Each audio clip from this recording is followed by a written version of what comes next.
Hello and welcome to a special series of the Lehigh Valley with Love podcast, where we are interviewing as many candidates for Pennsylvania's 7th Congressional District as possible. We invited every declared candidate we could identify, and we're asking each of them the same core questions so you can compare answers fairly. And we're going to get right into it with Lewis Shupe, who is from Allentown. And I want to start off with, well, first of all, welcome and thank you so much for joining us. And I wanted to start off with the first question. What is the main reason you are running for Congress in PA-07? And what is one specific goal you want to accomplish in your first term?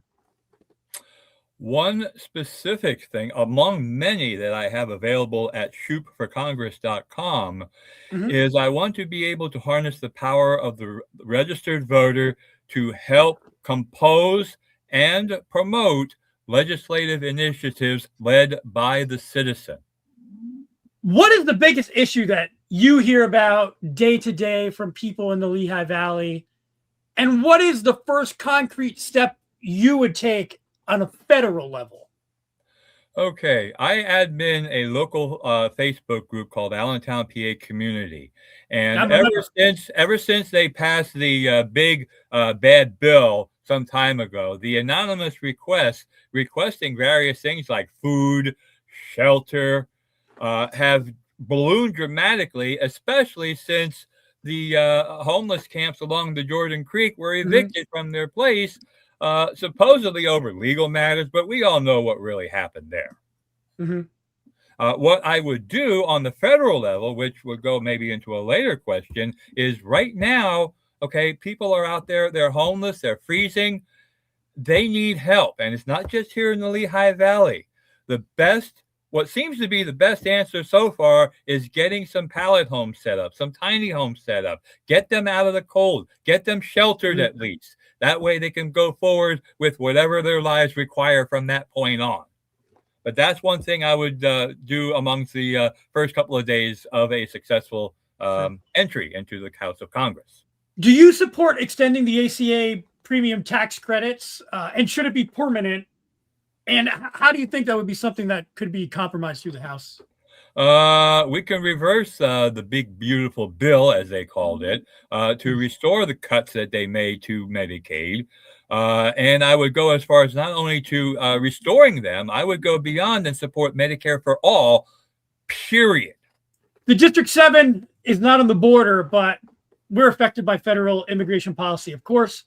What should enforcement look like in practice? In practice, they closed the border off finally after Biden tried to close it before and Trump said no. So the fact that it's a Republican win is totally misrepresenting everything there. The people that are already here should already be given a legal pathway to citizenship to avoid all the extra drama. They should not be getting ripped away from their families. Another great topic of warehouses. In 2021 town hall, Susan Wiles said she didn't have a problem with warehouses. She just doesn't want us to become the land of the warehouses. Well, it looks like we're quickly becoming the land of the warehouses and the data centers. What are your thoughts on that? I know that it is on a local level for a lot of it, but what can the federal government do? As far as the argument about data centers goes, there's a plus and a minus for that. I understand they're putting one out on the West End there somewhere. That seems to be a good place to put it because the infrastructure is already there. The power grid is there. The water supply is there. But there are other places like up in Carbon County where it could well be turned out to be a bad idea. There's groundwater issues up there to be considered. There's a toxic waste dump on one of them. Or so I'm told. These are all concerns that need to be brought up now. And in addition, how many jobs are these going to require after they're built? I mean, they're going to need people to construct them, yes. But after the fact, how many people is a data center going to use if it's pretty much autonomous? And I say this as the owner of a very small data center in Allentown that I've been doing on and off for 35 years. Right. It's not like it's not a warehouse where there's people running forklifts inside of there, Right. and stuff like that. So I want to go back to, you did touch on this, but there's data that there's at least 300 or so or more people who are experiencing homelessness in the Lehigh Valley at any period of time. What do you think the federal government can do to help us out on a local level with that problem? I know that you did talk about some of this. So yeah, so go ahead. Tiny homes throughout the land, because like I said, it's not just Allentown, it's not just the Lehigh Valley, it's all over. Every major city has a homeless issue. When I was at DEF CON several years ago, I got to see some of the homeless camps out in Las Vegas, and they're very unfriendly towards homeless people out there. They've got these bumps on the benches that they have out there that make sleeping on them uncomfortable.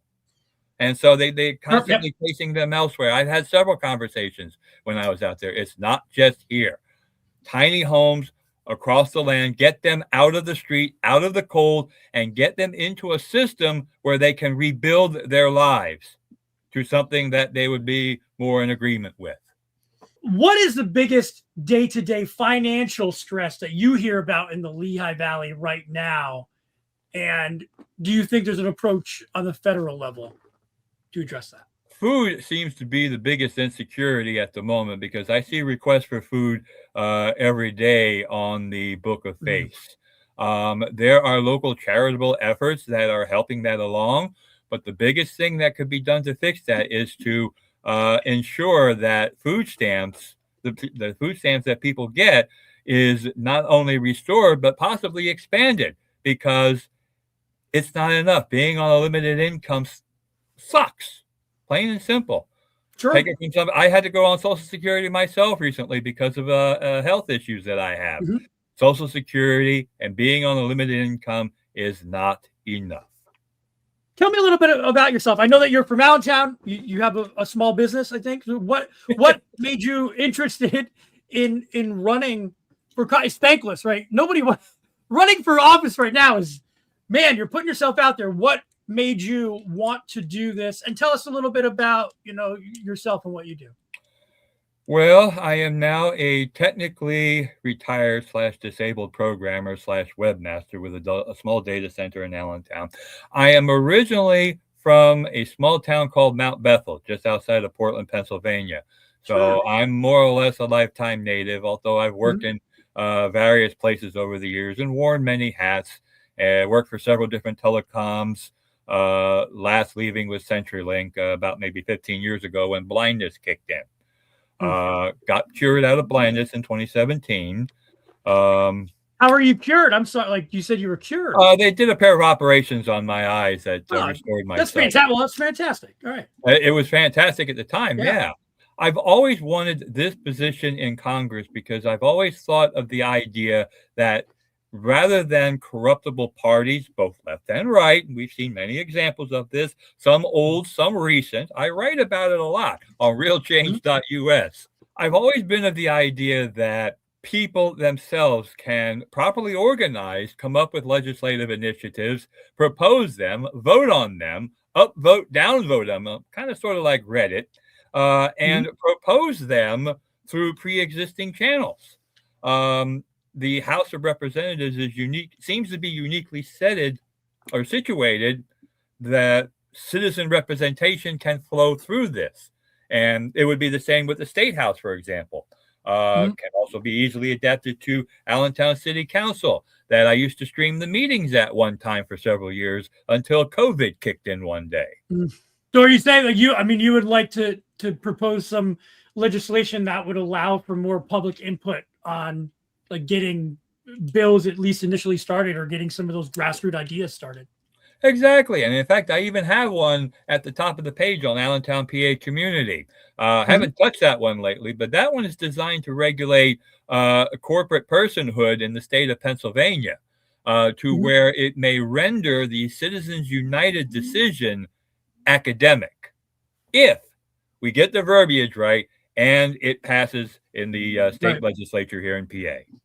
So just a tall order, but hey, the journey of 1,000 miles begins with but a single step. You're right. No, I love it. And Lewis, I had one question about kind of personal. Is there a place in the area that keeps you grounded, or a place that you enjoy to go that isn't work or home, that really makes you feel at peace in the Lehigh Valley, I guess? MakeLehighValley.com, Allentown's only known public hackerspace. It's located down underneath the 8th Street Bridge, and our current mayor, Matt Turk, myself, and many other hands helped founded this makerspace roughly about 15 years or so ago. And it's the place I like to go to surround myself to people whom I consider much smarter than me. And I usually end up learning a thing or two, regardless of whatever is political or not. Sure. I like learning new things. That's so neat. I'm really glad you said that. We'll include the link to Makerspace in the MakeLehighValley.com. MakeLehighValley.com. And Lewis, where I know that you said the websites a few times, but can you say them again for people who would like to learn more about you? ShupeForCongress.com, ShupeForCongress.com, points to a special page on realchange.us that has my platform. The rest of the website has the rest of my other writings and musings, and if I'm lucky, I'll restore all the podcasts I used to have in the near future. Oh, yeah. Yeah, I used to have a podcast, but the provider shut down several months ago, so that kind of messed me up a little bit.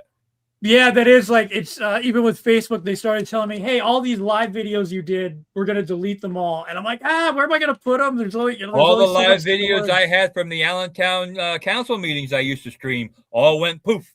Well, look, this has been it's a pleasure to meet you virtually and to learn a little bit more about you. I encourage people to visit the websites that you listed. We also have them in the show notes, and you can learn more about Lewis. And hey, best of luck in the upcoming election. I admire everybody who's going out there to put themselves on the line out there. All right, thank you very much. I'm glad I finally got to see you face to face, so to speak, after all these years. Absolutely. And I will continue to be a fan. Thank you so much. I appreciate it.